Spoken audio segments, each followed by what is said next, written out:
घड़ी भर में ही परलोक प्राप्त होता है। खटवांग से राजा का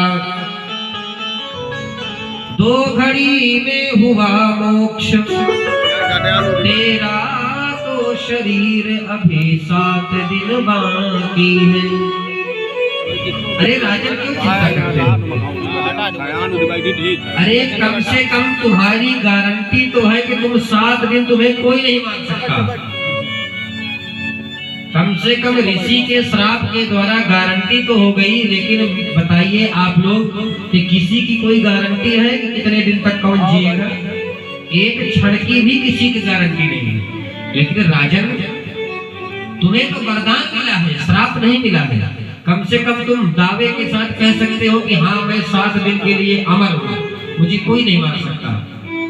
तो राजन तुम्हारे पास तो 7 दिन बहुत है। अरे खटवांग राजा सूर्यवंशी राजा थे, इतने पराक्रमी महाराज, एक बार देवलोक में उन्होंने इंद्र को संग्राम जिता दिया।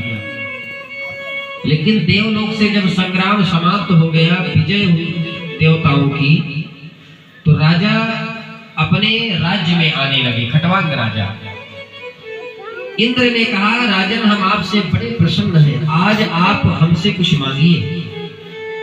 खटवांग राजा ने कहा कि हमारा ये बताइए हमारी आयु कितनी शेष है।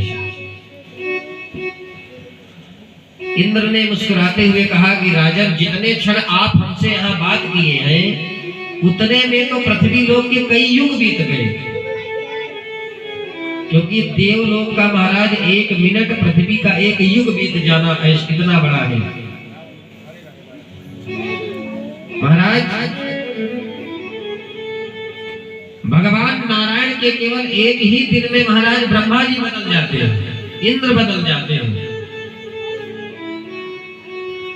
तो खटवांग राजा ने कहा कि जब मेरा घर परिवार सब इस संसार को छोड़ करके जा चुका है तो मैं क्या करूंगा अब अपने राज्य में जाकर के। जब पृथ्वी पर युग के युग बीत चुके हैं तो उन्होंने कहा कि ये बताइए मेरी आयु अभी कितनी शेष है। बोले केवल 2 घड़ी, 24 मिनट, 1 घड़ी 48 मिनट, 2 घड़ी। बोले केवल इतना शेष है, आप अपना कल्याण कर लीजिए। तो महाराज खटवांग राजा ने कहा कि देवराज इंद्र एक काम कीजिए, आप हमें गंगा जी के तट पर शीघ्र पहुंचा दीजिए। इंद्र ने कहा एवमस्तु तथास्तु। और महाराज एक ही क्षण में खटवांग राजा गंगा जी के तट पर आए और महाराज केवल 2 मुहूर्त में, 2 घड़ी में ही मुक्त सर्वानुबंधना, सारे संसार के बंधनों से मुक्त होकर के भगवान के चरणों में ध्यान लगाया और भगवान के परम धाम को प्राप्त हो गए। तो राजन तुम्हारे पास तो अभी 7 दिन बाकी है। महाराज ये बताइए भगवान के चरणों में मन को कैसे लगाया जाए? तो बोले भगवान के चरणों में मन को लगाने के लिए पहले हमें 3 चीजों का अभ्यास करना पड़ेगा। तो वह कौन सी चीजें हैं? जितासनो जितश्वासो जित संगो जितेन्द्रियः स्थूले भगवतो रूपे मनः संधारयेत् धिया। भगवान के चरणों में मन को लगाने के लिए राजन पहले जितासनो, अपने आसन को जीतना पड़ेगा। क्योंकि यदि हम भगवान का पूजन पाठ करते हैं, हमारा आसन सिद्ध नहीं हुआ तो महाराज 10 मिनट में ही हमारे घुटने दर्द होने लगते हैं। तो महाराज पहले अपने आसन को जीतिए, बैठने का अभ्यास कीजिए, तभी भगवान के चरणों में मन लगेगा। यदि आपका आसन सिद्ध नहीं है तो महाराज 10 मिनट में ही आपके घुटने दर्द शुरू हो जाएंगे और आपका मन भगवान के भजन में नहीं लगेगा। बोले दूसरा जितश्वासो, श्वास को जीतो।